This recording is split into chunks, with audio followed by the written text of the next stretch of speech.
कहानी। बहुत समय पहले की बात है। एक छोटे से गांव में एक साधु बाबा रहते थे। वह बहुत ही समझदार और ज्ञानी व्यक्ति थे। उनके पास आने वाले लोग उनसे आशीर्वाद लेने के लिए आते थे और बाबा उन्हें जीवन के सही मार्ग पर चलने की सलाह देते थे। उनका जीवन साधारण था, लेकिन वह हमेशा संतुष्ट रहते थे। एक दिन गांव में एक व्यापारी आया। व्यापारी बहुत ही चालाक और लालची था। वह अपने व्यापार को बढ़ाने के लिए किसी भी हद तक जा सकता था। उसने बाबा के बारे में सुना था और सोचा कि अगर बाबा से कोई विशेष आशीर्वाद मिल जाए तो उसका व्यापार और भी बढ़ जाएगा। वह बाबा के पास पहुंचा और बड़े अदब से बोला, बाबा जी, मैं बहुत मेहनत करता हूं, लेकिन फिर भी मुझे वही लाभ नहीं मिलता जो मुझे चाहिए। आप मुझे कोई ऐसा मंत्र या आशीर्वाद दीजिए जिससे मैं और अधिक संपत्ति कमा सकूं। बाबा ने व्यापारी की बात सुनी और मुस्कुराते हुए कहा, तुम चाहो तो मैं तुम्हें एक विशेष मंत्र दे सकता हूं, लेकिन पहले तुम्हें एक शर्त पूरी करनी होगी। व्यापारी ने उत्सुकता से पूछा, क्या शर्त है बाबा जी?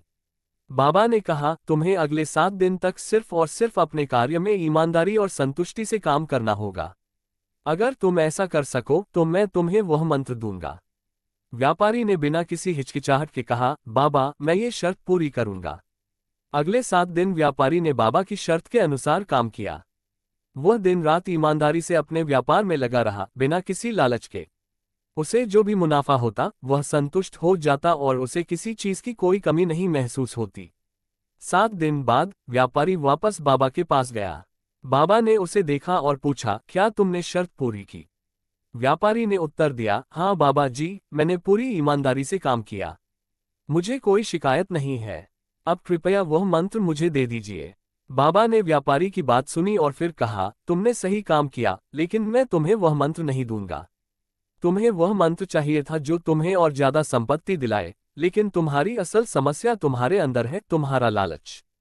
तुम्हें ये समझने की जरूरत है कि अगर तुम हमेशा कुछ और पाने की सोचते रहोगे तो तुम्हें कभी संतुष्टि नहीं मिलेगी। जीवन का असली सुख संतुष्टि में है, न कि अधिक से अधिक संपत्ति में। व्यापारी को ये सुनकर बहुत आश्चर्य हुआ। वह सोचने लगा कि बाबा की बात सही हो सकती है। उसकी आंखों से अब लालच की पर्दा हट चुका था। उसे महसूस हुआ कि जिस चीज की वह हमेशा तलाश करता था वह बाहर नहीं बल्कि उसके अंदर ही थी, संतुष्टि और शांति। अब व्यापारी ने कभी भी लालच नहीं किया और अपने काम में पूरी ईमानदारी से लगा रहा। उसके जीवन में धीरे धीरे शांति और संतुष्टि आई और उसका व्यापार भी बढ़ता गया। सीख। इस कहानी से हमें ये सीखने को मिलता है कि लालच केवल मानसिक शांति को ही नष्ट नहीं करता, बल्कि यह हमें संतुष्टि और सच्चे सुख से भी दूर ले जाता है। किसी भी चीज की अधिक लालसा हमें कभी संतुष्ट नहीं कर सकती। असली सुख और शांति तभी मिलती है जब हम अपने पास जो भी है उससे संतुष्ट रहते हैं। जीवन में संतुष्टि का अनुभव करने के लिए हमें अपने लालच को नियंत्रण में रखना होता है। लालच बुरी बला है, ये कहावत हमें यही सिखाती है कि कभी भी अपनी इच्छाओं की सीमा को पार नहीं करना चाहिए, क्योंकि यह हमारे जीवन को उलझा सकता है और हमें शांति से दूर कर सकता है। संतुष्ट रहकर और ईमानदारी से जीवन जीकर ही हम सच्ची खुशी प्राप्त कर सकते हैं। अगर आपको हमारी वीडियो पसंद आए हो तो चैनल को सब्सक्राइब करना मत भूलिएगा। तब तक के लिए बने रहिए हमारे साथ। जय हिंद, जय भारत।